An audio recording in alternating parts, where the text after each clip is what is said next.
반갑습니다.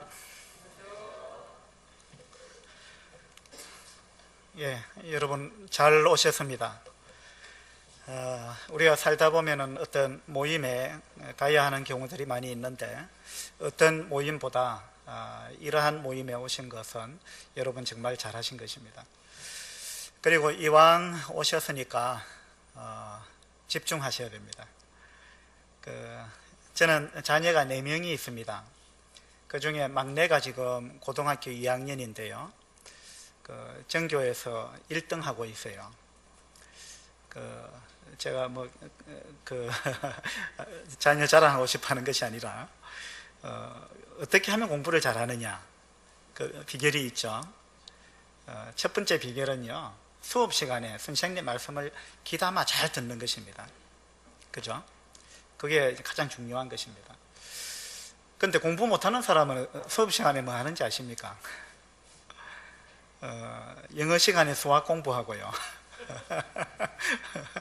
수학 시간에 국어 공부하고 그렇게 합니다. 그걸 우리 경상도 말로 뭐 디비 쪼온다 이러죠. 그러니까 제가 이제 우리 막내 아이 이야기하는 것은 바로 이 이야기를 드리고 싶어 그런 거예요. 여러분이 이왕 오셨으니까 다른 생각하시지 말고 마음의 문을 여시고 제가 들려드리는 이 하나님의 말씀, 이 말씀에 집중하셔야 됩니다. 그렇지 않으면 여기 앉아 있을 이유가 없는 것입니다. 그죠? 그래서 꼭 집중하시고, 그리고 어느 곳에서 듣는 것보다, 또 학교에서 우리가 많은 시간들을 보냈지만 학교에서 가르쳐주지 않았던 것, 우리 정말 중요한 것, 우리 인생에 있어서 가장 중요한 것, 이런 부분을 우리가 이 시간에 다루게 될 것입니다. 이 시간에 여러분 마음이 딴 데가 있으면 영원한 것을 놓칠 수 있습니다. 그래서 꼭 집중하시고 마음의 문을 여시고 그렇게 들으시면 좋겠습니다. 어제 존재하는 모든 것은 존재 목적이 있다, 이렇게 말씀을 드렸습니다. 목적 없이 존재하는 것은 없죠. 물 좀 갖다 주시면 좋겠습니다.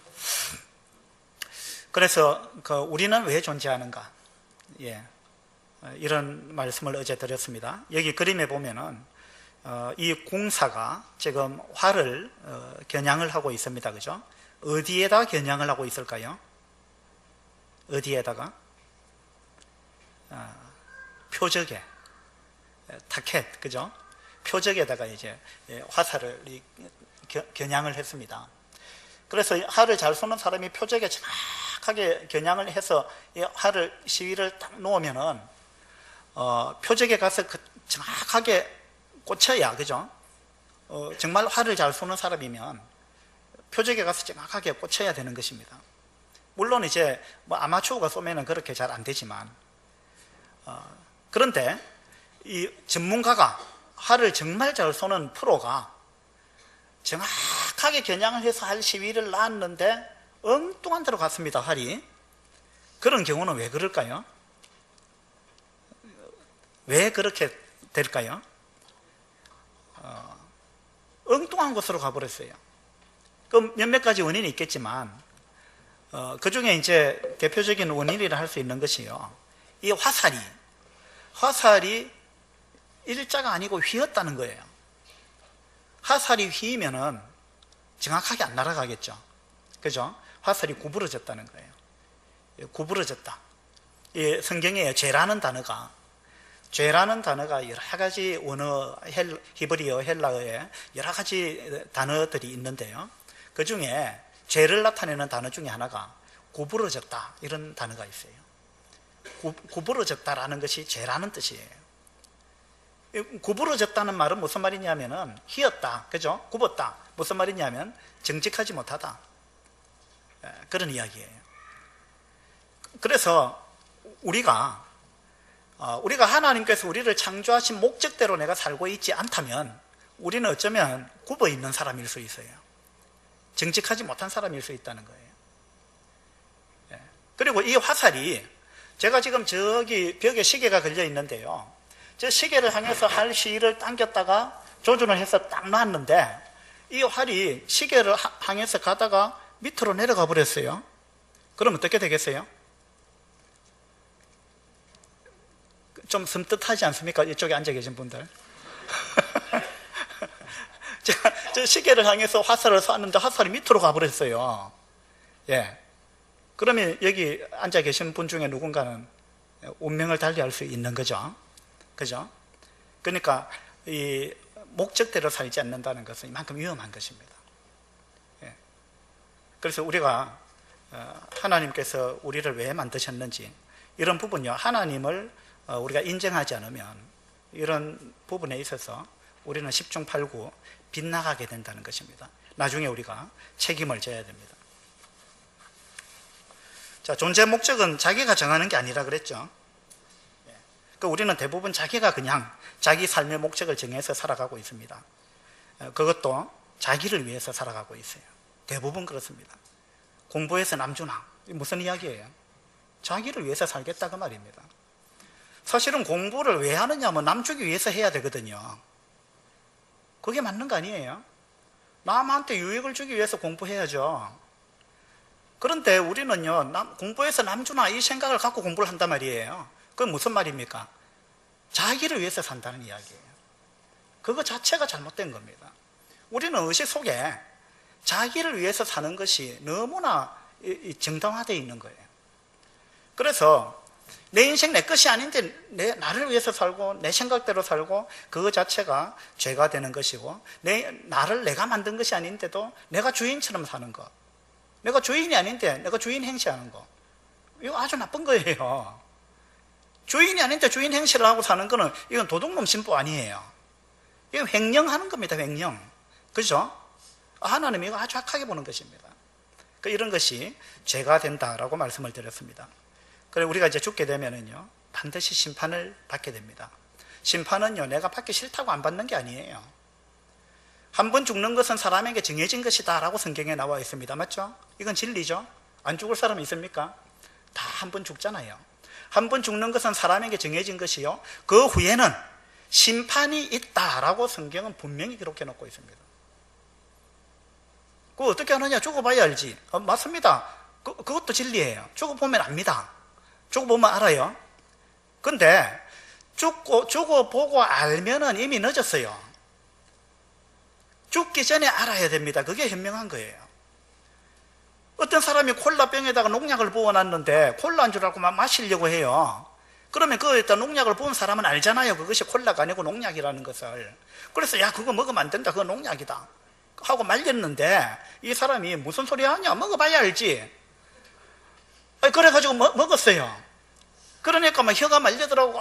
죽어가는 거, 농약 맞네 하고 죽었어요.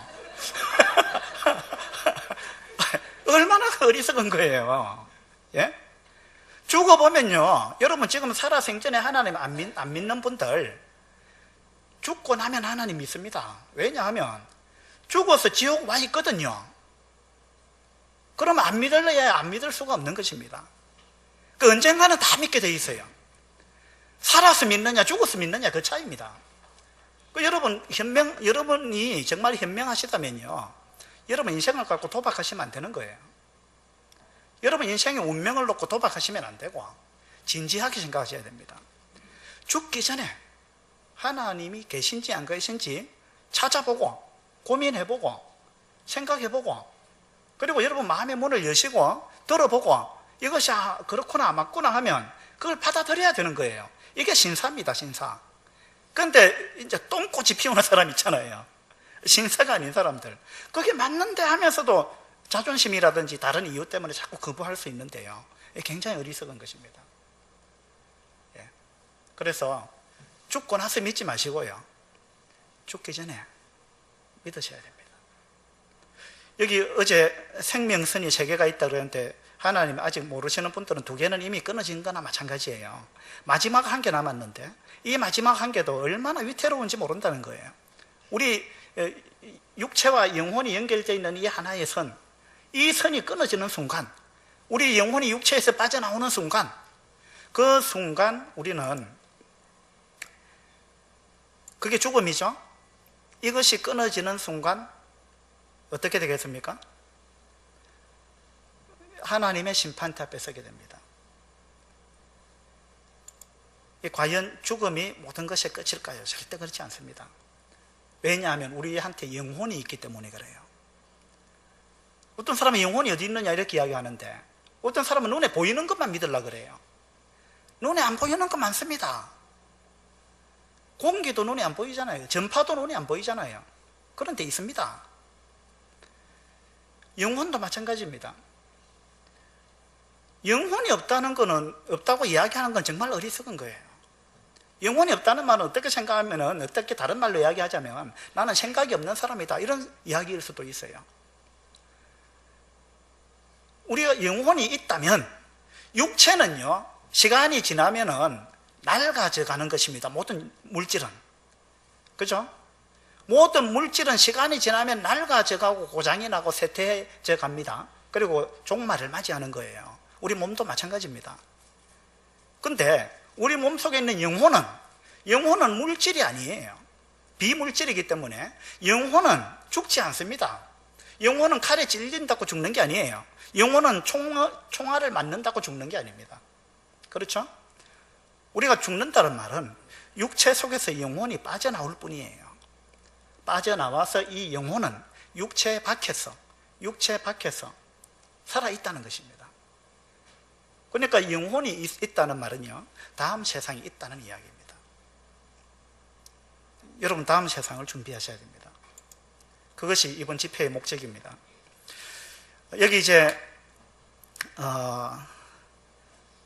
엄마 아빠가 사랑해서 이제 생명이 잉태를 했습니다.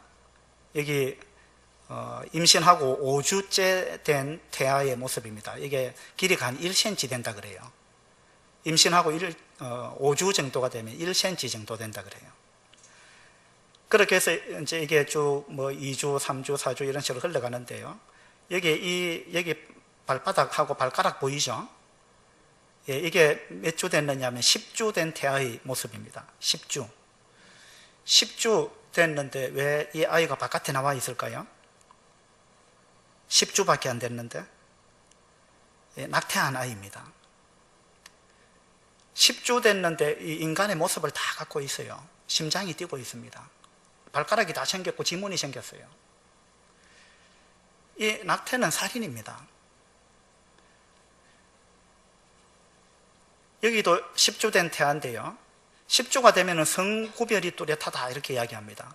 이 아이는 남자일까요? 여자일까요? 여기 보니까 남자 같아요. 그죠? 여기 나오는 이 숫자가 뭘 의미하겠습니까? 280, 또 28,000. 뭘 의미하는 숫자 같습니까? 임신을 하면요, 우리 사람은 임신을 하면 임신 기간이 280일입니다.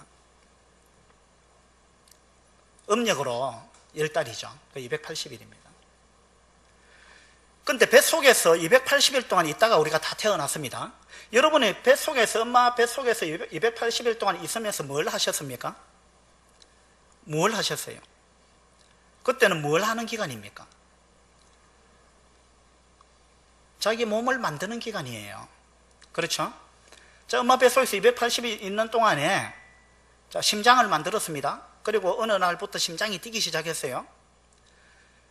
그 다음에 허파를 만들었습니다. 입을 만들었고 코를 만들었어요. 자, 아기가, 태아가 엄마 뱃속에서 숨을 쉴까요? 안 쉴까요? 숨 쉬겠습니까? 안 쉬겠습니까? 예? 자, 숨 쉰다. 손 들어보세요. 숨 쉰다. 예. 또 손 내리시고.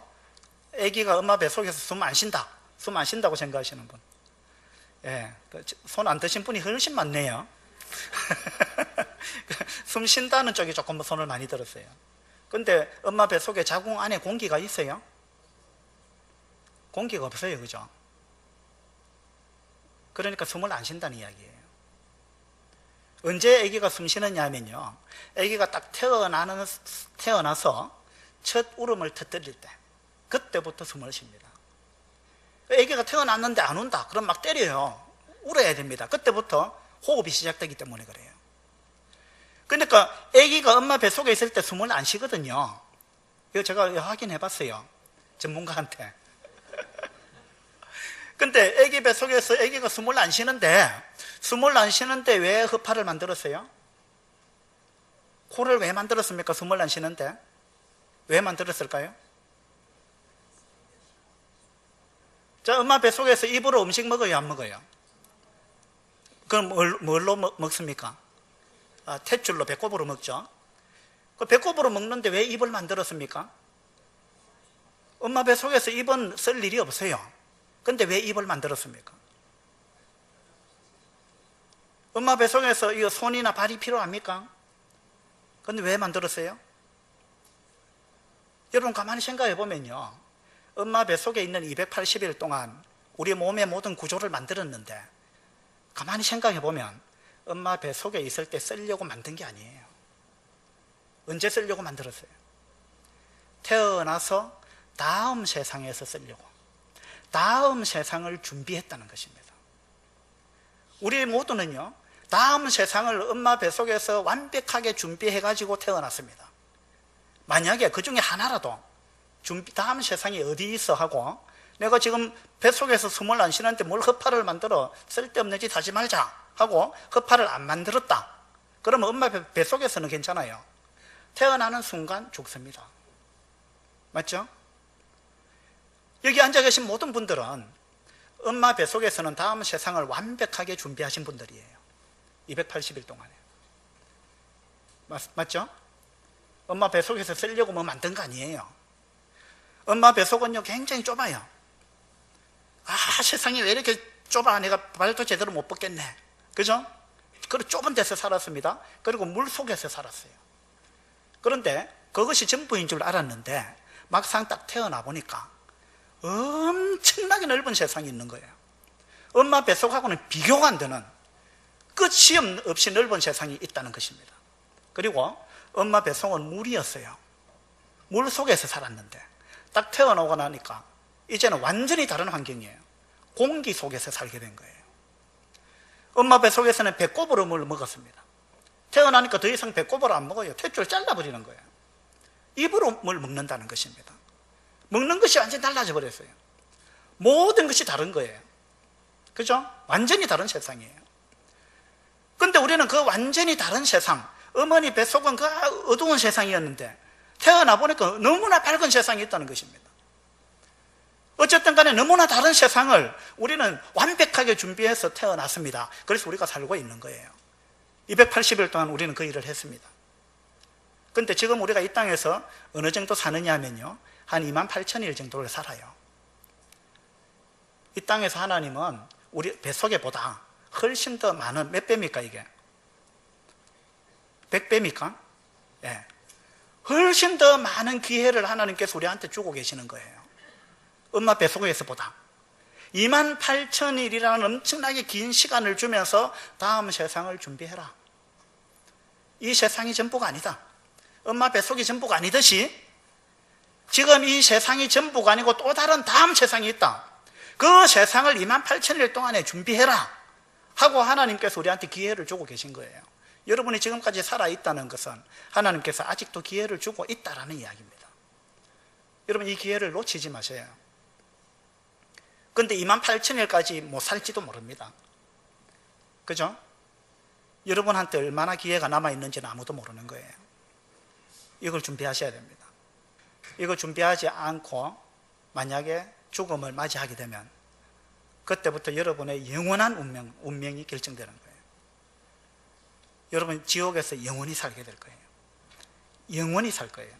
이 280일이라는 기간이 있고 28,000일이라는 기간이 있고 그 다음 기간은요 영원입니다. 무한대예요. 다음 세상은 무한대, 영원한 세상에서 우리가 살게 되는 거예요. 그래서 우리가 하나님을 믿고 예수님을 믿고 나면 영생을 얻었다라고 성경은 이야기합니다. 영생을 얻었다 이 말은 영원한 생명을 얻었다는 이야기예요. 영원히 산다는 이야기입니다. 그런데 중요한 거는요, 하늘나라 가서도 영원히 살지만 지옥에 가서도 영원히 삽니다. 왜냐하면 여러분의 영혼은 죽는 존재가 아니에요. 영혼은 죽질 않습니다. 그러니까 하늘나라 가서 영원히 사느냐 아니면 지옥에 가서 영원히 사느냐, 어딜 가든 영원히 삽니다. 그러면 둘 다 영생입니다. 그죠? 영원히 사는 게, 하늘나라 가서도 영원히 살고 지옥에서도 영원히 사니까 지옥에 가서 사는 것도 영원히 사는 거니까 말 그대로 하면 영생인데, 근데 성경에서는 지옥에서 영원히 사는 걸 절대 영생이라고 표현하지 않습니다. 뭐라고 표현하는지 알아요? 마태복음 25장에 보면 영벌 이렇게 표현하고 있어요. 영벌. 그거는 영원히 살아있지만 그건 살아있는 게 아니라는 거예요. 살아있으나 죽은 거예요. 살았다고 이야기할 수 없는 너무나 비참한 상태이기 때문에 영원토록 벌 받는 곳이에요. 영원토록 불 못 쐬서 고통당하게 되는 것입니다. 이것이 우리가 지금 28,000일 이 땅에 살아있는 기간 동안에 우리가 영원한 운명을 결정짓는 것입니다. 그래서 이런 시간이 대단히 중요한 시간입니다. 여러분, 이 시간을 놓치지 마시고 관심을 가지시고 정말 하나님이 계신지, 어떻게 하면 하늘나라 천국에 갈 수 있는지 그 답이 성경에 있습니다. 명확하게 나와 있어요. 여러분, 구원받는 건 절대 어려운 게 아니에요. 어떤 사람은 기독교는 막 단순하다, 불교는 심오한데 이렇게 이야기하더라고요. 심오하다는 말이 무슨 말인지 알아요? 애매모호하다 이 말입니다. 답이 없다고 말이에요. 야, 뭐 깊이가 있는 것 같은데 뭐가 뭔지 모르겠다. 그건 저 좋게 표현하면 심오한 거예요. 그런데 진리는 원래 단순한 겁니다. 진리는 단순해야 진리예요. 모든 문제는요, 알고 보면 쉬운 겁니다. 답을 풀고 나면 쉬워요. 풀기 전에는 어려운 거예요. 그죠? 근데 이 기독교의 진리는요, 정말 명쾌하게 성경에 나와 있습니다. 구원받는 게 절대 어렵지 않습니다. 여러분, 오늘 내일도 꼭 참석하셔서 기다마 들으시면, 여러분 마음의 문만 열어놓으시면, 여러분 신사적인 마음만 가지시면 구원받을 수 있습니다. 결코 하나님께서 우리가 구원받는 거 어렵게 만들어 놓지 않으셨습니다. 그걸 믿으시게 되기를 바랍니다. 한 번 죽는 것은 사람에게 정해진 것이요, 그 후에는 심판이 있습니다. 틀림없는 사실입니다.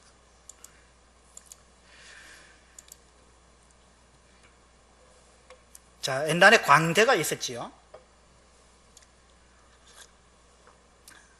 임금님 옆에는 항상 이 광대가 있었습니다. 왜 그랬느냐 하면 임금님한테 뭐 직언하기가 어렵거든요. 그래서 광대를 둬가지고, 광대가 막 그냥 자기가 좀 바보처럼 막 이렇게 행사하면서 막 우스갯소리 하는 것처럼 하면서 임금님께 뭔가를 뭐라 합니까, 조언을 하는 거예요. 그런 역할을 광대가 맡았던 것입니다. 그래가지고 어떤 이제 광대가 막 바보처럼 막 이렇게 막 하니까 임금이 막 배꼽을 잡고 웃으면서 이 광대한테, 야, 너가 있으니까 정말 재미있다. 그리고 나 너처럼 정말 바보 같은 사람 처음 봤다. 임금이 그렇게 하면서, 사실은 이 광대가 아주 현명한 사람인데 그렇게 이제 임금 앞에서 그렇게 하는 거예요. 그래서 임금이, 야, 너처럼 어리석은 사람, 바보 같은 사람 내가 처음 봤다 이러면서 임금이 지팡이를 광대한테 줬습니다. 주면서 너보다 더 바보 같은 사람 만나면 이 지팡이를 그 사람한테 주라 이렇게 이야기했어요. 그 너보다 더 바보 같은 사람 내가 본 적이 없다 그런 이야기예요. 그래서 이 광대가 막 히히득거리면서 아이고 제가 그렇게 하지요 하면서 받았습니다. 예. 실제로는 아주 똑똑한 사람이에요, 광대가. 그런데 어느 날 임금이 병이 들었어요. 그래가지고 임금이 이제 자기가 이제 죽을 날이 다가왔다라는 걸 느꼈습니다. 그래서 이제 광대한테 이야기를 했습니다. 내가 이제 뭐 큰 여행을 떠나야 되겠네 이렇게 이야기를 했습니다. 그 어디를 그래 멀리 가십니까? 이러니까 이번 여행은 한번 가면 돌아올 수 없는 여행이라네 이렇게 이야기를 했어요. 그래서 광대가 직감을 했죠. 이 광대가 이제 이야기를 했습니다. 그렇게 먼 여행을 가시면 준비를 철저히 하셔야 되겠습니다 이렇게 했어요. 그래서 임금님은 무슨 준비를 하셨습니까? 물어봤어요.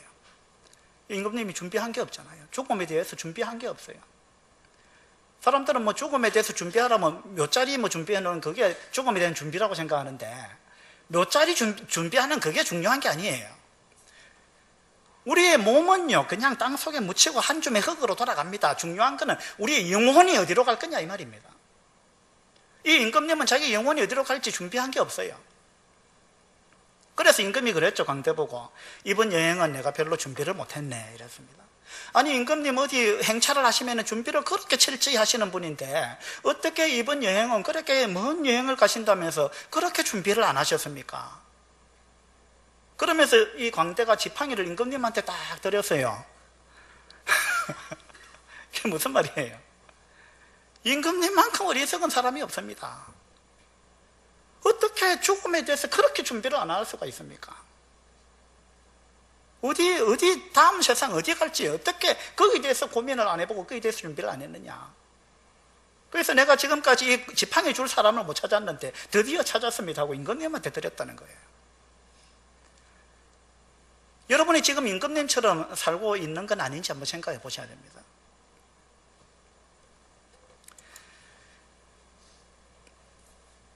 어떤 사람이요, 배가 난파를 당해가지고 막 나무 조각 하나 붙들고 막 간신히 헤엄쳐 가가지고 어떤 섬에 도착했어요.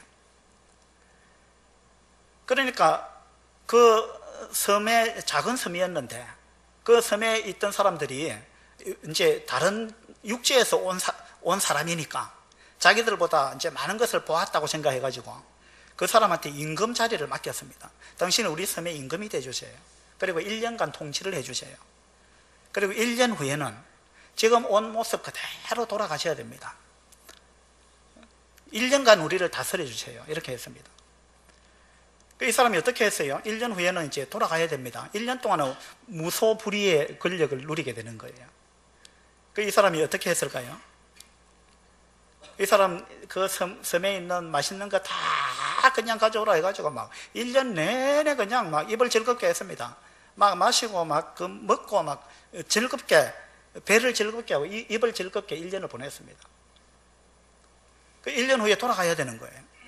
그 1년 후에 되니까 그 섬 사람들이 그 널판지 하나 주면서 당신 왔던 그대로 가십시오. 왕이시여 왔던 그대로 이제 가셔야 됩니다. 그 이 사람 널판지 타고 이제 바다를 헤엄쳐 가다가 조금 가다가 죽었다는 거예요. 이게 우리 인생이 아닌지 모릅니다. 어느 날 그 섬에 두 번째 사람이 표류해 왔어요. 이 사람은 서칠호포를 타고 왔어요. 똑같이 시켰습니다. 당신 1년 동안 우리 이 섬에서 왕 노릇 할 수 있는데 1년 후에는 그대로 가야 됩니다. 이 사람도 1년 동안 온갖 그냥 쾌락을 누리면서 그 섬에 있는 진귀한 보석들은 다 가져오라 해가지고 자기 보좌 옆에 놔놓고 그걸 만지면서 즐겁게 그 1년을 보냈습니다. 그 1년 후에 그거 가져갈 수 있습니까? 아무런 의미가 없는 거예요. 그 진귀한 보석을 아무리 많이 갖고 있은들 1년이 지나고 나니까 아무런 소용이 없어져 버렸습니다. 이 사람도 서치로폴 타고 가다가 또 조금 헤엄쳐 가다가 빠져 죽었다는 거예요. 세 번째 사람이 표류해 왔습니다. 이 사람한테도 똑같이 이야기를 했죠. 1년 동안 왕이 되주세요. 그러니까 이 사람 아주 현명한 사람이었어요. 그 섬의 가장 높은 산에 올라가서 그 섬을 쭉 둘러봤습니다. 보고는 이 사람이 내가 1년 동안 뭘 해야 될지 알았다 라고 이야기를 했습니다. 뭘 했는지 아십니까? 이 사람이 섬에서 쭉 바다를 둘러보니까 그 어느 정도 거리에 자그마한 섬이 하나 있다는 걸 발견을 했어요. 그래서 1년 동안 이 사람은 그 섬에 있는 사람들을 보내가지고 저 섬을 갖고 오라. 저 섬에 씨앗을 뿌리고 나무를 심고 곡식을 심고 과일나무를 심고 저 섬을 갖고 오라 하고 지시를 했습니다. 1년이 됐습니다. 그래서 왕이시여 이제 당신이 왔던 그대로 가셔야 됩니다. 이랬습니다. 이 사람은 갈 곳이 있어요, 없어요? 갈 곳이 있잖아요. 누가 현명한 사람입니까? 여러분 이 땅에서 28,000일 주어진 시간을 어떻게 사시겠습니까? 여러분이 뭔가 위대한 업적을 이루었다 할지라도 그거 다 죽을 때 되면요 그대로 나눠고 가야 됩니다. 그리고 그거 누가 기억해 주는 줄 압니까? 조금 지나보세요. 아무도 기억하지 않습니다. 그게 중요한 게 아니에요. 여러분이 죽음 이후에 어디에 가서 영원토록 살 것이냐, 그것을 이 땅에서 결정하셔야 되는 거예요. 그거보다 중요한 거 없습니다.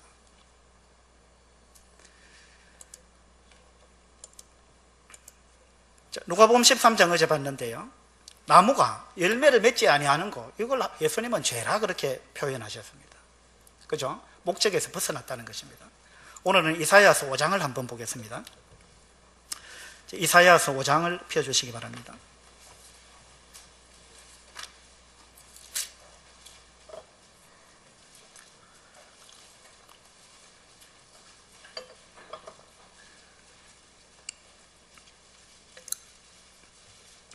이사야서 5장 1절.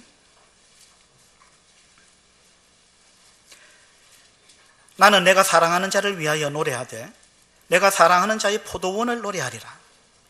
내가 사랑하는 자에게 포도원이 있으며 심히 기름진 사내로다.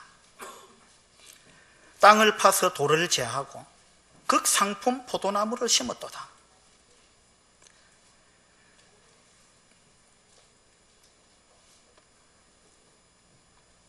여기 나는 내가 사랑하는 자를 위하여 노래하되 내가 사랑하는 자의 포도원을 노래하리라 이랬습니다. 여기서 나는 이사야서를 쓴 선지자 이사야입니다.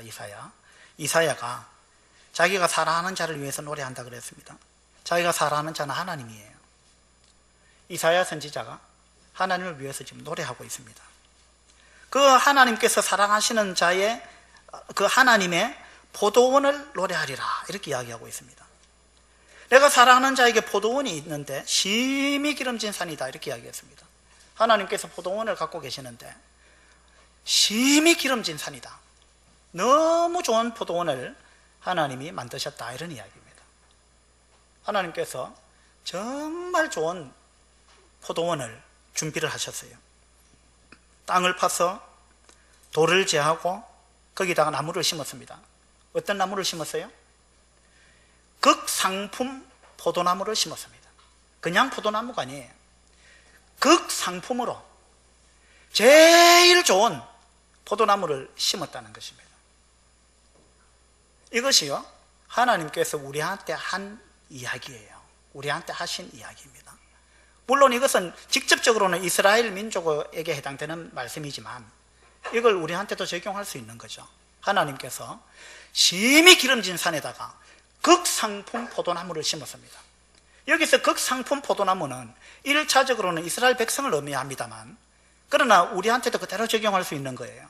하나님께서 우리를 극상품으로 만드셨다 그 말입니다. 여러분은요 극상품입니다.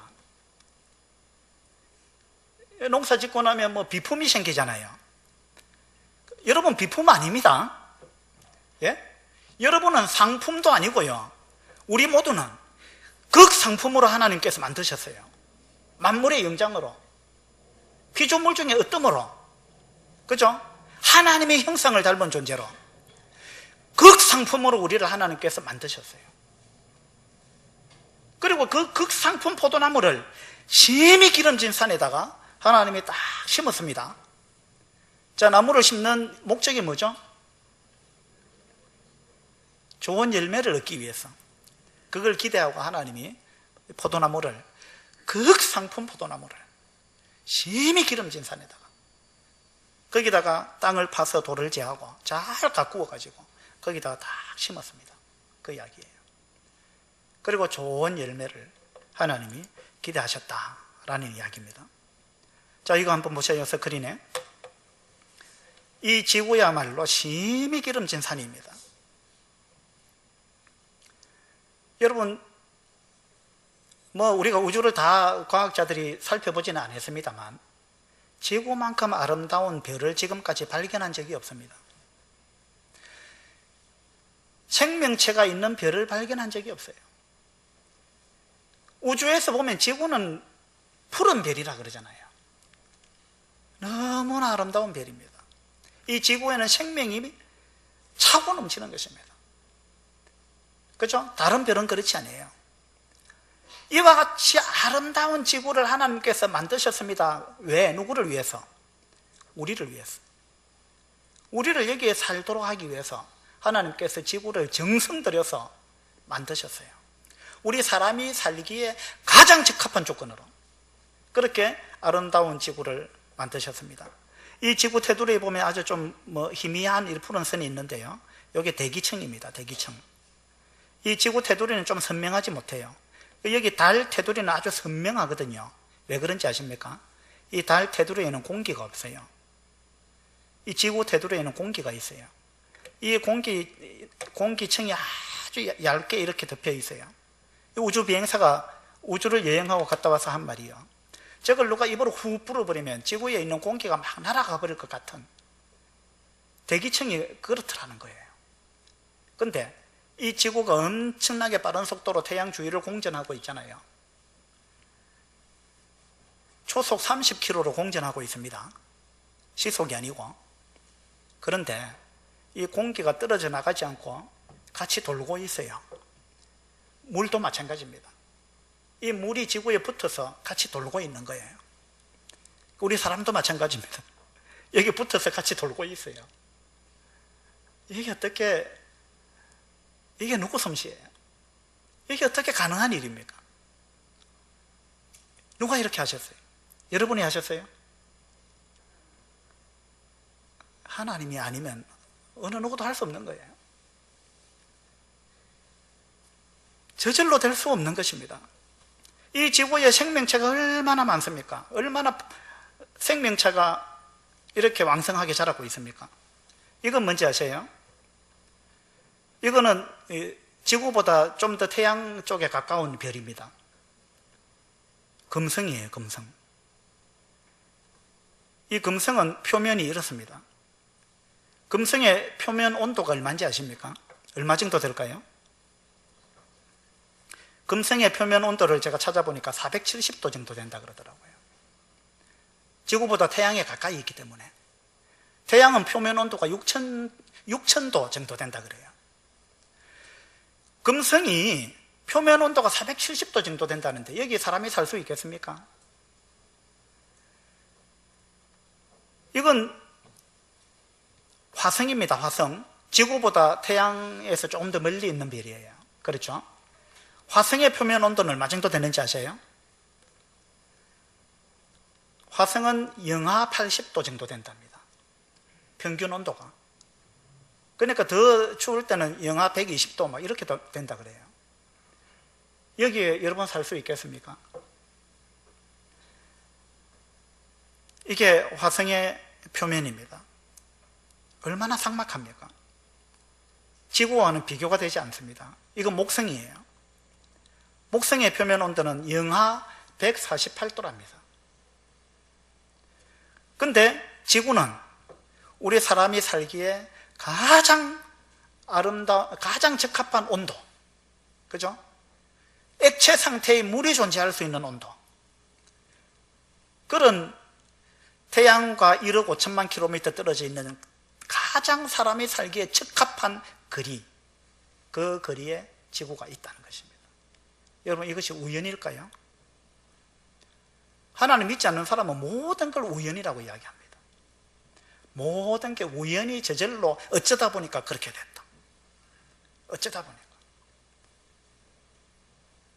그것을 믿어야 될 것인지, 하나님을 믿지 않는 사람은 우연이라는 신을 믿고 있는 거예요. 어느 것을 믿는 것이 더 지혜로운 것인지, 더 합당한 것인지 여러분 좀 생각하시면 좋겠어요. 이건 달의 표면이에요. 이건 태양인데요. 태양의 표면 온도가 6,000도 된다 그래요. 이 태양은요, 수소 핵 융합 반응을 일으킵니다. 수소와 수소의 핵이 융합해가지고 헬륨이 만들어지면서 에너지가 나옵니다. 그러니까 이 태양은요, 수소가 계속 헬륨으로 지금 변해가고 있는 거예요. 그러면은 남아있는 수소가 다 헬륨으로 변해버리면, 그러면 수소 핵 융합 반응이 끝납니다. 그 말은 무슨 말이냐면 태양도 언젠가는 식는다, 이런 이야기입니다. 모든 물질은요, 끝이 있습니다. 태양이 영원히 타지 않습니다. 그럼 태양이 식으면 어떻게 될까요? 우리 살 수 있습니까? 예. 태양이 없으면 우리 못 사는 거잖아요. 근데 태양이 수소 핵 융합 반응을 일으키는데 이건 우리 인간의 기술은요, 이걸 못 합니다. 물론 우리 인간이 수소 핵 폭탄은 만들 수 있어요. 근데 수소 핵 폭탄하고 태양이 일으키는 수소 핵 융합 반응하고 차이점이 뭐냐면요, 수소 핵 폭탄은요, 수소 핵 융합 반응을 일으키게 할 수 있는데 이게 너무 급격하게 빠르게 일어나기 때문에 폭탄이 되는 거예요. 근데 이걸 반응 속도를 아주 느리게 어떤 촉매를 사용해 가지고 이것을 반응 속도를 굉장히 느리게 반응이 일어나도록 만들면은 태양처럼 되는 거예요. 그러면 우리가 이 핵 에너지를 아주 평화적으로 사용할 수 있습니다. 핵 에너지 중에 현재까지 우리 인간이 알고 있는 핵 에너지 중에 가장 깨끗하고 가장 강력한 에너지가 수소 핵 에너지예요. 근데 우리 인간은 그 기술이 없습니다. 이걸 반응 속도를 제어시켜 줄 수 있는 촉매를 우리 인간은 모릅니다. 이 기술이 없어요. 그 인간이, 우리가 지금 아주 과학기술이 발달한 시대에 살고 있고 인간이 대단한 것처럼 이야기를 하지만 태양은 지금 하고 있는 그것을 인간은 못한다고 말입니다. 이거 어떻게 생각하세요? 그러면 인간이 이렇게 과학기술이 발달한 이 시대에 우리 인간이 할 수 없는 그것을 태양은 어떻게 해서 하고 있느냐 그 말입니다. 이게 누구 솜씨냐 이 말이에요. 이게 누구 솜씨예요? 우리 인간보다 뛰어난 어떤 지성적인 존재가 있다라는 이야기입니다. 하나님이 이 일을 하시는 거예요. 우리 인간이 이해하지 못하는 그런 일들이 얼마나 많이 일어나고 있습니까? 우리 인간이 전부가 아니에요. 이 태양에서 지구까지 1억 5천만 킬로미터 떨어져 있는데요, 지금 여기 초록색의 이 7% 범위를 지구가 벗어나게 되면, 공전을 하면서 이 7%의 범위를 벗어나게 되면 생명체가 다 죽는다 그래요. 그런데 지금까지 한 번도 지구는 이 7%의 좁은 범위를 벗어난 적이 없다는 것입니다. 공전을 하면서 한 번도 가다가 멈춘 적도 없고 빨라진 적도 없고 느려진 적도 없고 일정한 속도로 정확하게 그대로 돌고 있습니다. 이게 누구의 능력이에요? 누구의 솜씨입니까? 누구의 기술이에요? 누가 이거 돌리고 있어요? 여러분이 돌립니까? 하나님이 하시는 거예요. 우리 인간의 능력을 초월해 계시는 전능자가 분명히 계시는 것입니다. 이 지구는요, 얼마나 아름답습니까? 이 지구에 물이 얼마나 많습니까? 놀라운 일이죠. 이 바다의 물고기들이 얼마나 예쁩니까? 예? 이 디자인들 한번 보세요. 이 색깔들, 이 모양들 얼마나 아름답습니까? 여러분, 아름다움이라는 건 저절로 안 생깁니다. 미라는 것은 절대 저절로 생기지 않습니다. 저절로 아름다움이 생긴다면 뭐 때문에 그렇게 열심히 미술 공부를 하고 화가가 되려고 그렇게 공부를 하고 그런 뭐 때문에 그렇게 하겠어요? 아름다운 음악이, 피아노가 원숭이가 와서 막 두드리는데 소나타 몇 번이 나오고, 베토벤 교향곡이 나오고 원숭이가 두드리는데 그런 아름다운 음악이 나온다면 무엇 때문에 우리가 학원 가가지고 피아노를 그렇게 힘들게 배워야 됩니까? 절대 아름다움이라는 것은 저절로 생기지 않습니다. 그렇죠? 아름다움은요, 어떤 지성적인 존재가 설계했기 때문에 나오는 거예요. 아름다움은 저절로 안 생깁니다. 그런데 이 물고기들은 왜 이렇게 아름다워요? 어떻게 저절로 이렇게 아름다운 게 나왔느냐 이 말입니다. 이 물고기가 자기가 내 몸의 색깔을 내가 이렇게 칠해야지 해갖고 자기가 칠한 거예요. 누가 이렇게 했느냐 이 말입니다. 아름답지 않은 게 어디 있어요? 한번 둘러보세요. 오늘도 앞산에 우리가 가봤는데, 대구 앞산에 나무마다 아름답지 않은 나무가 없어요. 아름답지 않은 나뭇잎이 없고. 한번 보세요. 그렇지 않아요? 아름답지 않은 꽃이 어디 있으며, 한번 보세요. 모든 것이 얼마나 아름답습니까? 이 아름다움은 저절로 안 생긴다니까요. 이건 누군가가 이렇게 설계한 거예요. 얼마나 아름답습니까?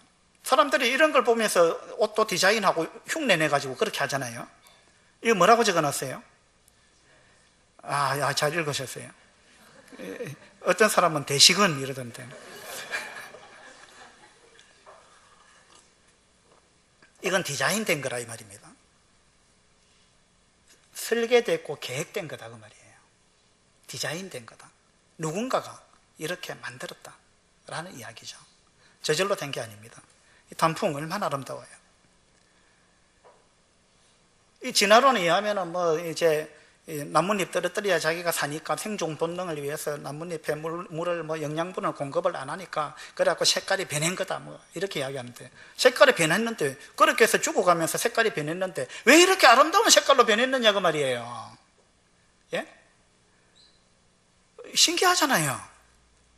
이거 누군가 계획한 거예요. 이게 아름다우면 절대 저절로 그렇게 되는 게 아니에요. 겨울은 겨울대로 얼마나 아름답습니까? 이거 눈 알갱이들 현미경으로 본 거예요. 눈 알갱이 하나마다 전부 정육각형을 이루고 있는데, 이 알맹이 하나하나 현미경으로 봐가지고요, 똑같은 모양을 발견한 적이 없다는 것입니다. 모두 다른 모양이에요. 정육각형인데 같은 모양이 하나도 없다는 것입니다. 이것이 하나님의 솜씨예요.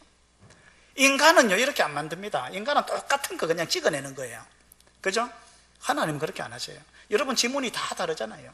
여러분 생김새가 다 다르고 여러분 홍채가 다 다른 거예요. 이게 하나님의 작품이에요. 이 인간의 작품이 아닙니다. 그죠? 꽃은 꽃대로, 나무에서 꽃이 핀다. 저는 생각만 해도 하면 할수록 신기해요. 어떻게 이 고목 같은 나무에 이렇게 아름다운 꽃이 필까?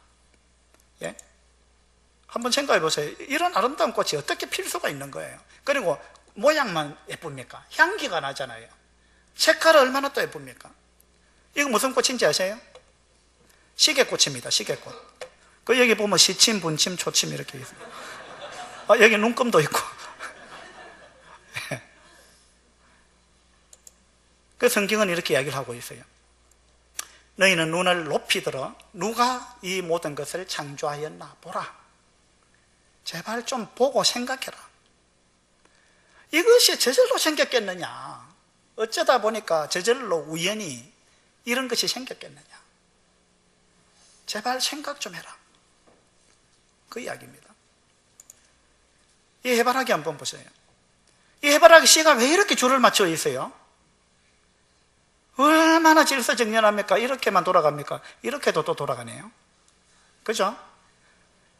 어떻게 해서 해바라기 자기 스스로 우리 씨가 의논해갖고 우리 줄 좀 맞추자. 그래서 이렇게 맞추었을까요? 예? 얼마나 아름답습니까? 그 꽃보다 아름다운 게 뭐라 그러죠? 예, 꽃보다 아름다운 게 사람이에요. 사람. 이 사람은 표정을 지을 수 있잖아요. 웃을 수 있고 울 수 있고, 얼굴에서 얼마나 각양각색의 표정이 나옵니까? 이 사람이 웃는 모습 얼마나 아름답습니까? 예. 지금 이 눈망울들을 한번 보세요. 서로 눈을 맞추고 있어요. 어디가 이렇게도 그렇게도 아름다운가? 왜 이렇게 지금 서로가 이렇게 웃고 있으며 이 사진이 왜 아름답습니까? 만약에 지금 여기 밑에 있는 아기가 실물이 아니고 인형이라고 칩시다. 그러면 그 인형을 보고 이런 눈매를 지을 수 있겠습니까? 이런 표정을 지을 수 있을까요? 아닐 겁니다. 그죠? 지금 이 아버지가 이런 표정을 지을 수 있다는 것은요, 이 아이의 몸 때문에 그런 게 아니에요. 이 아이 속에 있는 영혼이 있기 때문이에요. 영적인 교류가 있다는 것입니다. 서로 뭔가 통하는 게 있다는 거예요. 우리 인간이 아름다운 이유는요, 우리 인간의 영적인 존재이기 때문에 그렇습니다. 그죠? 영이 없으면은, 이 아이가 시체라고 생각해 봅시다. 영이 빠져나가 버렸다. 시체가 됐다. 그럼 시체하고 여러분 시체를 포옹하고 잘 수 있겠어요? 시체하고 입을 맞출 수 있겠습니까? 아무리 자기 아내가 아름답다 해도 영혼이 빠져나가 버리고 시체가 돼 버렸는데, 사람이 아름다운 건 영혼이 있기 때문에 그래요. 우리 뭔가를 주고받을 수 있죠, 영적으로. 그죠? 얼마나 아름다운 모습입니까? 우리는 영적인 존재이기 때문에 그렇습니다. 근데 하나님께서 우리가 영적으로 이렇게 아름답게 살기를 바라기 때문에 극상품으로 만들어서 심히 기름진 산에 우리를 심었습니다. 근데 이 사람도 지금 얼마나 표정이 좋습니까? 이 사람 선해 보여요? 악해 보여요?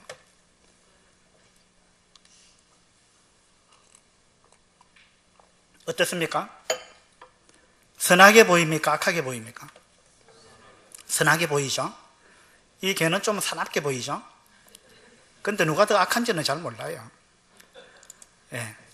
이 사람이 누구냐면 몇 년 전의 이야기인데요. 군포 살해범 강호순이라는 사람인데 여성 7명 강간하고 연쇄 살인했던 사람입니다.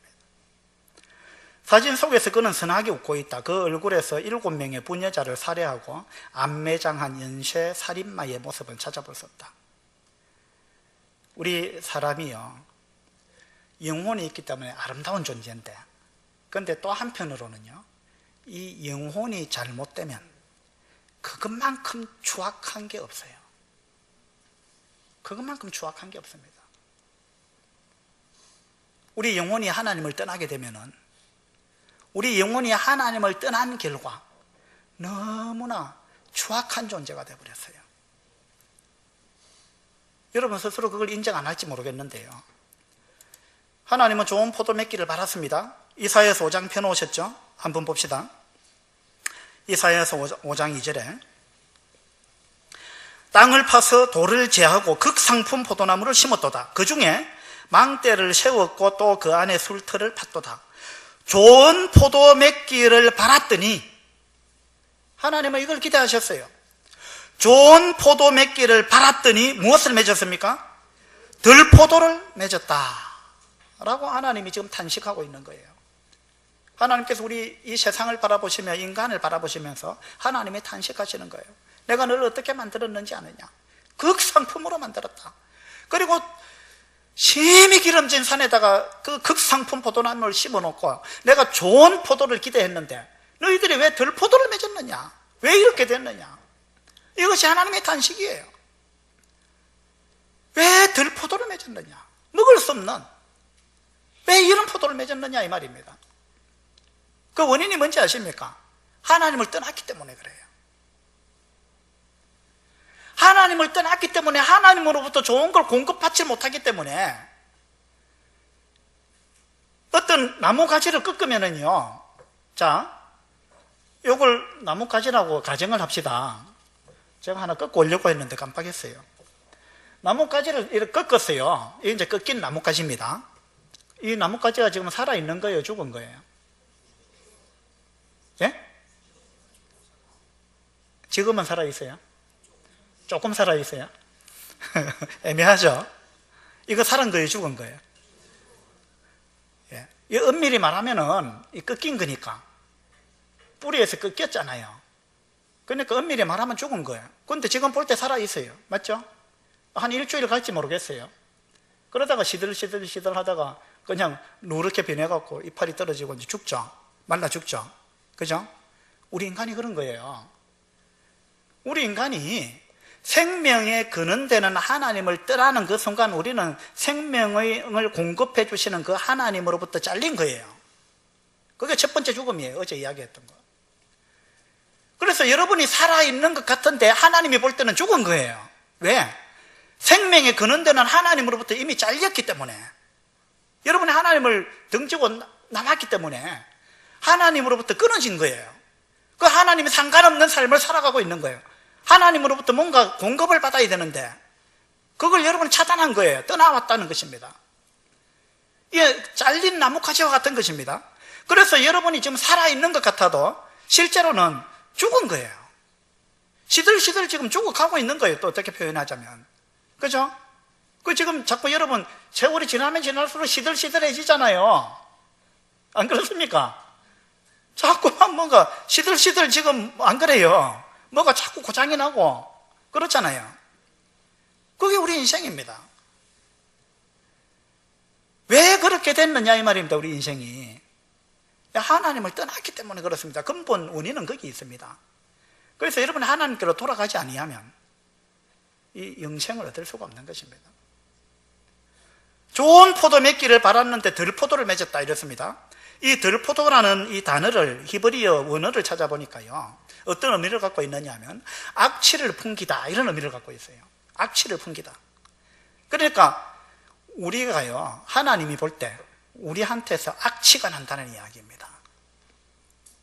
우리는 악취를 풍기고 있어요. 거룩하신 하나님이 볼 때 우리는 너무 지금 잘못되어 있다는 것입니다. 로마서 3장에 보면요, 자, 이거 같이 한번 읽읍시다. 시작.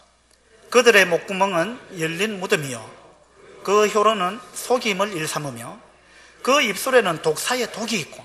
네. 하나님은 우리 인간을 이렇게 보고 계십니다. 그들의 목구멍은 열린 무덤이다. 자, 무덤이 열리면 어떻게 돼요? 무덤에 시체를 묻었습니다. 그런데 그 무덤을 열었다 그러면 어떻게 되겠어요? 여러분 시체 냄새 맡아보셨어요? 저는 바다에 익사한 사람을 일주일인가 만에 건졌는데 그 사람 장례식에 제가 갔거든요. 죽는 줄 알았어요. 얼마나 냄새가 지독한지. 제 평생에 그렇게 지독한 냄새 맡아본 적이 없어요. 그 장례식에 갔다 오고 나서 그 냄새가 자꾸만 냄새가 나는 것 같아요. 막 괴롭더라고요. 너무나 지독한 냄새가 나는 거예요. 우리의 목구멍은 열린 무덤이다.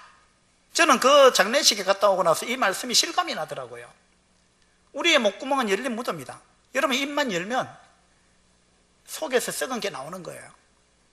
이게 구통, 오바이트 한다 이런 이야기가 아니에요. 그 말이 아니고 우리의 마음 속에 들어온 것이 가득 찼다는 것입니다. 우리의 마음 속에. 여러분 마음이 깨끗합니까? 더럽습니까? 스스로 여러분 양심에 손을 놓고 한번 생각해 보세요. 여러분 마음이 얼마나 깨끗한지 아니면 얼마나 더러운지 그거 한번 생각해 보세요. 여러분 지금 예쁜 옷을 입고 깨끗한 척 앉아 계시는 거 아니에요. 우리가 마음을 볼 수 있다면, 부부끼리도 마음을 볼 수 있다면 며칠이나 같이 살 수 있을까요? 네? 마음을 볼 수 있다면, 마음을 찍을 수 있는 카메라가 개발된다면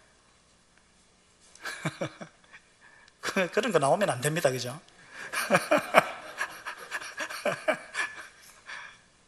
여러분 마음을 한번 점검해 보세요. 우리의 목구멍은 열린 무덤이요 그 혀로는 속임을 일삼으며 그 입술에는 독사의 독이 있다. 독사의 독이 있다. 이게 우리 사람의 실체입니다. 여러분 이거 한번 보세요. 이게 언어 폭력이라는 것입니다. 그 입술에는 독사의 독이 있다. 여러분 말로 사람을 얼마나 사람한테 폭력을 행사했는지 아십니까? 말로서 얼마나 많은 사람을 죽였는지 아십니까? 여러분은 잘 몰라도 여러분의 말 한마디 때문에 누군가는요 며칠 밤을 잠을 못 자고 끙끙 앓았던 사람이 있을 거예요. 분명히 있을 거예요. 하나님은 그것을 살인이라고 합니다. 그건 인격 살인이에요. 칼로 사람 찔러 죽이는 그것만이 살인이 아니에요. 우리는 말로서 사람을 죽이는 거예요. 그래서 성경에서는요 어떤 사람을 보고 욕하는 것은 살인죄와 같아 그랬어요. 미워하는 것은 살인죄와 같아. 예수님 그렇게 말씀하셨어요. 어떤 사람한테 욕을 하는 거, 라가라는 말은 야 이 멍청한 놈아, 야 이 골빈 놈아, 야 이 바보야 멍청아 이런 뜻입니다. 그건 심각한 욕도 아니에요. 그런데 그렇게 말하는 거는 살인죄하고 똑같다라고 예수님이 말씀하셨어요. 왜 그런지 아십니까? 이건요 그 사람의 인격을 죽인 거예요. 여러분 사람들을 향해서 욕 안 해보셨어요? 여러분 누군가를 향해서 욕을 해봤다면 한 번이라도 욕을 해봤다면 여러분 살인한 거예요. 한 번. 그런데 10번 욕해봤다 그럼 10명 죽인 거예요. 여러분 욕 10번만 해봤습니까? 몇 번 해보셨어요? 누군가를 미워하는 자는 살인하는 자라 그랬습니다. 여러분 몇 번 미워해봤습니까? 하루에 한 번? 하루에 한 번만 미워하면 그 정말 괜찮은 사람이죠. 누군가를 미워할 때 하루에 수십 번 수백 번 미워하지 않습니까? 하나님은 이걸 살인죄라고 하십니다. 그 하나님이 여러분을 심판할 거예요. 우리 사람은 이런 거 갖고 심판 안 합니다. 왠지 알아요? 사람은 그 사람의 마음을 알 수가 없기 때문에 이건 증거로 채택을 할 수가 없어요. 그러니까 사람은 그 마음 갖고 심판 안 합니다. 드러난 것만 갖고 심판을 해요. 그런데 하나님은 드러난 거 그거 중요한 게 아닙니다. 여러분 마음속에 뭐가 있느냐 하나님은 그걸 아신단 말이에요. 그리고 마음이 더 중요한 거 아닙니까 실제로? 육체가 중요합니까? 영혼이 중요합니까? 영혼이 더 중요한 거 아니에요. 하나님은 여러분의 마음을 심판하십니다. 여러분이 무슨 생각을 했느냐? 몸으로 살인을 안 했다 할지라도 여러분 마음속으로 누군가를 미워한 거 그거는 이미 살인을 한 거예요. 그러니까 하나님은 여러분을 살인자로 심판하실 거예요. 하나님 여러분 마음을 다 알고 계시는 거예요. 예수님 뭐라고 말씀하셨느냐면 음욕을 품고 여자를 보는 자는 이미 간음했다 이렇게 말씀하셨어요. 예수님께서. 저는 솔직히 그것 때문에 제가 구원받았어요. 왜냐하면 제가 대학생 때 구원받았는데 그때까지 저는 엄청나게 착한 사람인 줄 알았습니다. 제가 그렇게 생각했어요. 내만큼 착한 사람이 있나 이렇게 생각했습니다. 그런데 어느 날 대학생 때 제가 처음으로 성경을 읽었습니다. 성경을 딱 읽는데 그 말씀을 본 거예요.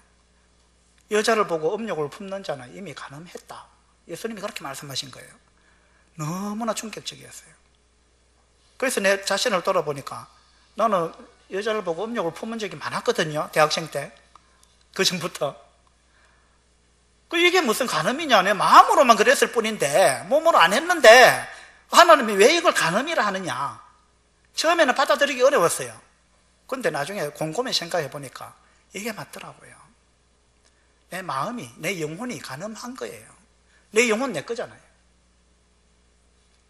내 몸이 죄 짓기 전에 내 영혼이 먼저 죄를 지은 거예요. 몸보다 영혼이 더 중요한 것입니다. 여러분 여자를 보고 음욕을 품은 적이 한 번이라도 있다면 여러분 간음한 거예요. 여기 대해서 여러분 심판을 받아야 됩니다.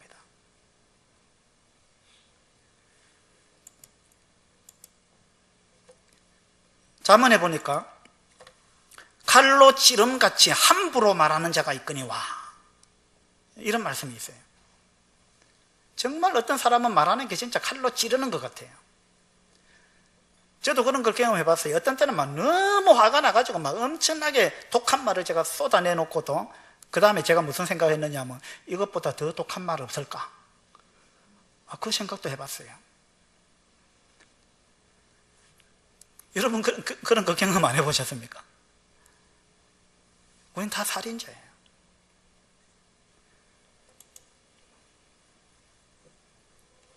예레미야 17장에 보면요, 만물보다 거짓되고 심히 부패한 것은 마음이라 이렇습니다. 하나님이 보실 때 이 세상에서 가장 거짓되고 가장 썩은 것, 가장 부패한 것, 그건 인간의 마음이라는 것입니다. 여러분 이거 인정 안 됩니까? 여러분 마음속에 뭐가 있는지 정말 양심에 손을 얹고 생각해 보세요. 여러분 마음속에 뭐가 있는지, 무엇이 들어앉아 있는지, 무슨 생각을 하고 있는지, 하루 중에 내가 많은 생각을 하고 있는데 그 중에 무슨 생각을 하고 있는지 한번 생각해 보세요. 만물보다 거짓되고 심히 부패한 것은 마음이라. 누가 능히 이를 알리요마는 나 여호와는 심장을 살피며 폐부를 시험하고 각각 그의 행위와 그의 행실대로 갚아주겠다, 보응하겠다 라고 하나님은 분명하게 말씀하고 계십니다. 이거 무슨 그림이에요? 이 사람 여자예요. 여군입니다. 미국에 있는 린디 잉글랜드라는 여군인데요. 나이는 21살입니다. 이 이라크 미군이 그때 이라크 공격했을 때 이 이라크 포로를 이 수용소에 가둬놓고요, 이 여군이 이 이라크 군인을 목에다가 개줄을 이렇게 묶어가지고 개처럼 끌고 다녔습니다. 여러분 마음속에는 이런 게 없는지 한번 생각해 보시라는 거예요. 이 사람은요 21살인데 이 사람은 이 프랭크포트 고등학교를 우등으로 졸업할 만큼 성실한 학생이었다 그럽니다. 그리고 뭐 월마트에서 일했는데 모범 직원으로 뽑혀갖고 매장 입구에 그의 사진이 걸려 있기도 했다. 이런 사람입니다. 그런데 이런 환경에 들어가니까 이렇게 되더라는 거예요. 이 사람의 마음 속에 그가 뭐 표창장을 받고 이렇게 했지만 그러나 그것은 겉으로 보인 것이고 그 사람의 마음 속은 온갖 지저분하고 더러운 것이 가득 차 있었다는 이야기예요. 그것이 드러날 환경만 되면은 그것이 노출된다는 거예요. 예. 여러분도 마찬가지입니다. 저도 여러분도 이렇게 안 된다는 장담할 수 없는 것입니다. 그 시골 부엌에 예? 음식 먹고 남은 거 설거지하면서 다 그냥 구죽물통에 담가 놓잖아요. 그걸 가만히 놔두면은 찌꺼기가 다 가라앉죠. 그럼 위에 맑은 물이 딱 뜨잖아요. 그러면 이 물 맑은 물이네 하고 여러분 마실 수 있겠어요 이거? 거기에 뭐 콩나물 대가리고 뭐 생선 뼈고 뭐 온갖 게 다 들어있을 텐데 근데 이게요 딱 깔아앉고 위에 맑은 물이 딱 뜨면 이거 아주 깨끗한 물처럼 보여요. 근데 이거 나무 하나 넣어가지고 이렇게 휘저으면 어떻게 되겠어요? 그 밑에 깔아앉았던 게 다 올라오잖아요. 그죠? 우리도 똑같습니다. 우리 마음도 그렇다는 거예요. 우리가 좋은 환경 가운데 있으면 이게 그냥 가만히 깔아 있는 것 같아갖고 내가 아주 착한 사람처럼 보이는 거예요. 근데 이런 환경에 들어가면 이 사람처럼 안 된다는 보장을 누가 할 수 있습니까? 우리 마음속에 이런 게 가득 차 있다는 것입니다. 저만 그런 거예요? 여러분 안 그래요?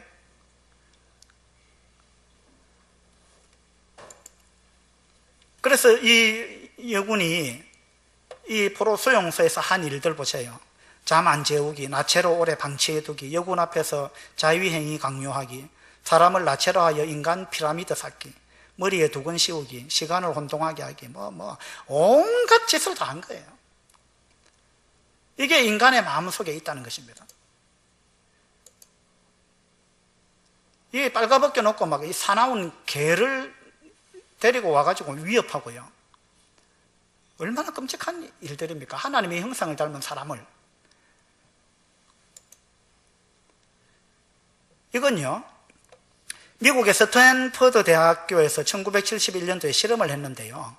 심리학과 학생들을 가지고 지하실에 가상수감소를 만들어 놓고 학생 중에 어떠한 기준도 없이 12명의 재수와 12명의 간수를 선정해 가지고 2주 동안 간수들은 재수들에게 무제한의 지배 권위를 받았다. 그래가지고 2주 동안 어떻게 하는가 실험을 했는데요. 간수인 학생들이 점점 한계를 넘은 상식 밖의 가학적인 행동을 하는 바람에 실험은 일주일 만에 정지되었다 이렇습니다. 30년이 지난 오늘날까지 이 실험에 참가했던 당시 학생들은 심리 상담을 받고 있다. 그러니까요, 24명의 학생들, 심리학과 학생들을 둘로 나눠가지고 한쪽은 수감자, 죄인, 한쪽은 이제 간수, 그들을 관리하는 그런 직책을 맡겨가지고 한번 해봐라 하고 이제 맡겼는데 조금 시간이 지나니까요, 이 권력을 받은 사람들이 얼마나 그냥 비인격적이고 잔인해져 갔던지 일주일이 지나니까 더 이상 실험을 할 수 없을 정도가 되어버렸다는 것입니다. 이게 뭐냐면요, 우리가 뭔가 그렇게 할 수 있는 힘이 주어질 때 우리 속에 있는 것이 그대로 드러난다는 거예요.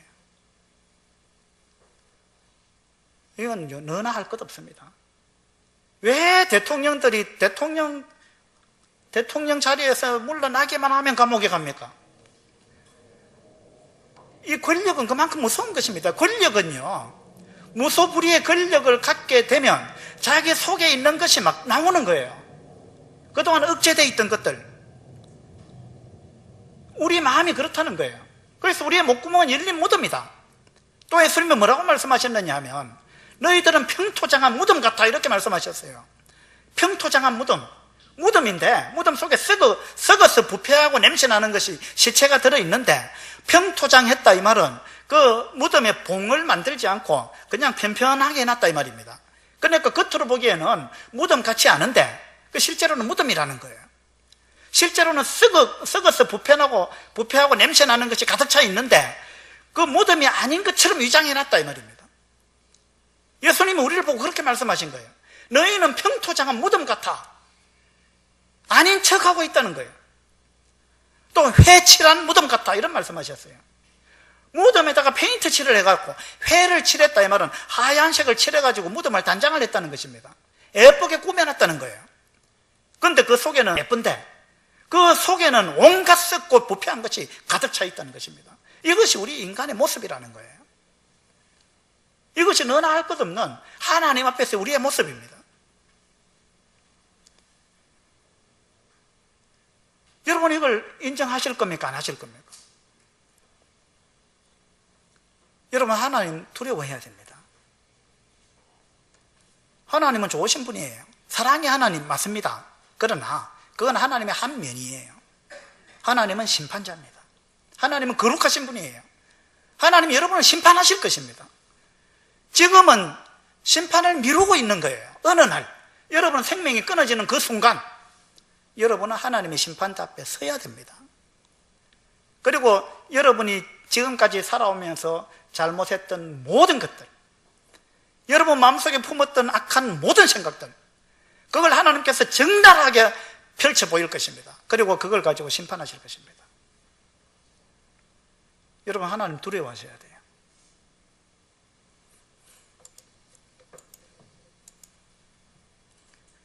이 인도네시아 사람들이 동티모르 거기 점령했을 때 했던 잔인한 모습들입니다. 임신한 여자의 배에다 못을 박았다 그래요. 여기 미국의 허리케인이라는 이제 큰 태풍 같은 것, 거기 한번 휩쓸고 지나갔을 때요. 지나갔을 때 이 사람들이 대형 상점에서 물건들 훔쳐서 나가는 장면들입니다. 상황이 되면, 이렇게 할 수 있는 상황이 되면 너나 할 것 없이 이렇게 한다는 것입니다. 이게 무슨 말이에요?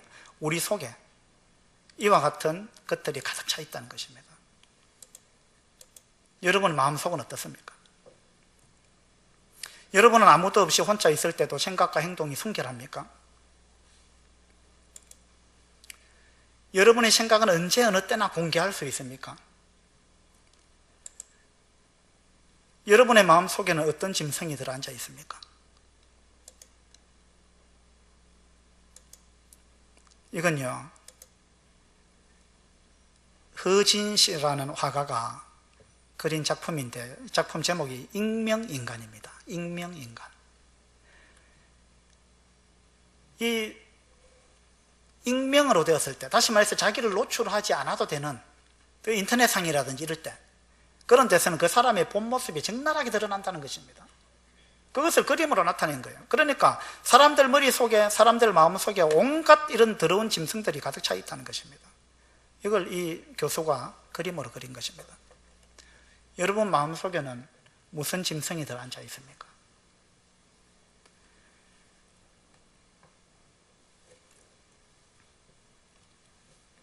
이 나무가 감나무인데요, 감이 열렸기 때문에 감나무이기도 하지만 감나무이기 때문에 감이 열리는 거예요. 그렇죠? 우리 사람이 왜 죄를 짓느냐 하면은요, 왜 이런 것들이 우리 사람을 통해서 다 나오느냐 하면 우리 사람이 죄인으로 태어났기 때문에 죄를 짓는 거예요. 여러분은 태어날 때부터 죄인이었습니다. 아담의 피를 이어받아가지고 여러분은 날 때부터 죄인으로 태어났습니다. 그래서 이사야서 1장에 보면, 자, 이사야서 1장 우리 한번 펴봅시다.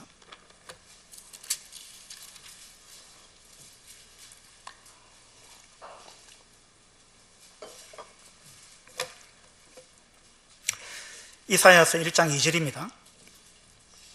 하늘이여 들으라, 땅이여 귀를 기울이라.